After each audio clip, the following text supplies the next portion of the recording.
আজকের ভিডিওটি একটু আলাদা। প্রথমেই তোমরা দেখতে পাচ্ছ একটা পাত্রে আমরা দুধ নিয়ে নিয়েছি এবং দুধটাকে ভালো করে গরম যেন হয়ে যায় তার অপেক্ষায় আছি। তো এখন এত পরব গেল আমাদের, এবং তার মধ্যে ভাইফোঁটা হচ্ছে একটি বিশাল পরব।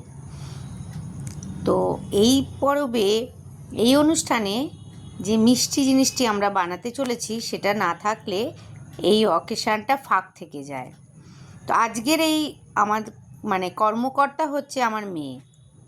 ওর অনেক দিন থেকে ইচ্ছে যে ও ভাইফোঁটার দিনের পায়েসটি নিজের হাতেই করবে, ভাইমামাকেও খাওয়াবে, তার নিজের ভাইকেও খাওয়াবে। তো দেখতে পাচ্ছ দুধটা কিন্তু ফুটে গেছে। আমরা যারা মিষ্টি পছন্দ করি তাদের জন্য পায়েস কিন্তু একটি অনন্য মিষ্টান্ন। দুধটা কিন্তু ফুটে যাওয়ার পরই আমার মেয়ে সুন্দর ফ্রেগরেন্সের জন্য 3টি তেজপাতা দিয়ে দিয়েছে। পায়েসের নাম শুনলেই মনের মধ্যে যেন একটা আনন্দের ঝিলিক খেলে যায়। এটি কেবল একটি মিষ্টি খাবার নয়, বরং বাঙালি সংস্কৃতির এক অবিচ্ছেদ্য অংশ। এরপরে এর মধ্যে কটা এলাচও দিয়ে দিয়েছে। এলাচ, তেজপাতা এগুলো না থাকলে কিন্তু পায়েসটা সত্যি ইনকমপ্লিট।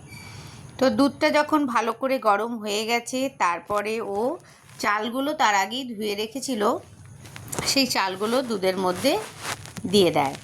এরপরে দেখো দুধটা কি সুন্দর ফুটতে থাকে। এটি একটি মিষ্টি খাবার নয়, বরং বাঙালি সংস্কৃতির এক অবিচ্ছেদ্য অংশ। পায়েসের স্বাদ যেমন মধুর হয়, তেমনি এর সাথে জড়িয়ে আছে অনেক স্মৃতি, অনেক গল্প এবং অনেক আবেগ। সত্যি পায়েস করতে এমন কিছু সময় লাগে না, কিন্তু এই জিনিসটি হচ্ছে আমাদের প্রত্যেকটি শুভ কাজের মধ্যেই কিন্তু লাগে। তো গল্প করতে করতে একটা কথা বলি, আমরা যদি গল্প করতে করতে দুধটা নাড়তে ভুলে যাই তাহলে কিন্তু অবস্থা একদম শোচনীয়। এর মাঝে আমার মেয়ে কিন্তু কাজুও দিয়ে ফেলেছে, তবে কাজুটা একটু কিন্তু পরেও দেওয়া যায়।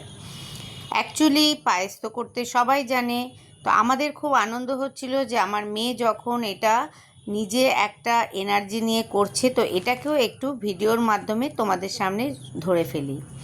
এদিকে সাইডে অন্য একটা ওভেনে আমরা গরম জল করে তার মধ্যে আমুলিয়া দিয়ে আরেকটু ভালোভাবে যাতে পায়েসটা টেস্ট হয় সেটার জন্য চেষ্টা চালাচ্ছি। এমনি হয়তো অনেকেই করে থাকো, তবে ভালো করে কিন্তু দুধটা গরম জলের মধ্যে গুলে নিতে হবে। পায়েস হচ্ছে এমন একটা জিনিস, প্রিয়জনের সাথে বসে পায়েসের প্রতিটি চামচে মাখানো ভালোবাসার স্বাদ আমরা উপভোগ করি, আমাদের সম্পর্ককে অনেক শক্তিশালী করে তোলে। তো দেখো দুধটা তো আমরা পাত্রে দিয়েই ফেলেছি। এরপর আমাদের অবশ্যই চালটা হয়েও গেছে। এরপরে আমরা একদম নামানোর আগে আমরা ভালো করে, যে যেমন কোথাও যদি হালকা পরিমাণে মিষ্টি খায় তাহলে সেই হিসাবে চিনি দেবে, আর না হলে যারা একটু বেশি মিষ্টি খায় সেই হিসাবে চিনি দেবে। এর মধ্যে আরেকটা কথা বলি, শীত তো এসেই গেছে, এবার গুড় দিয়েও কিন্তু পায়েস জাস্ট ওয়াও, ফাটাফাটি, দারুণ জমবে।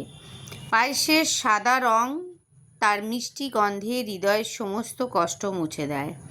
এটি সত্যিকার অর্থেই এক আবেগঘন খাবার। সত্যি বাঙালিদের পায়েস না হলে কিন্তু চলে না।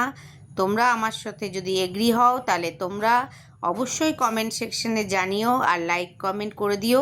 ভালো থেকো, সুস্থ থেকো, টাটা।